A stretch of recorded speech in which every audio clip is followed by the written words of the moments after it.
Aparat keamanan melakukan penyergapan terhadap sebuah gubuk yang diduga menjadi tempat berkumpulnya organisasi Papua Merdeka di Kampung Kunga, Distrik Omukia, Kabupaten Puncak, Selasa 22 Juli.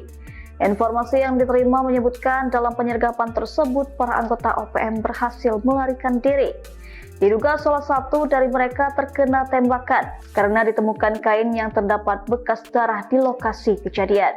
Selain itu, aparat mengamankan sejumlah barang bukti dari dalam gubuk, yakni 6 unit handphone, 1 unit teropong, 1 butir amunisi, 1 unit HT, buku catatan, senter, dan dompet.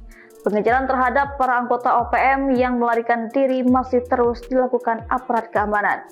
Sebelumnya, TPNPB menuntut Presiden Prabowo Subianto dan Panglima TNI Agus Subianto agar menghentikan operasi militer di Papua, serta menegaskan bahwa pembunuhan warga sipil dengan tuduhan sebagai anggota TPNPB dianggap melanggar hukum humaniter perang internasional.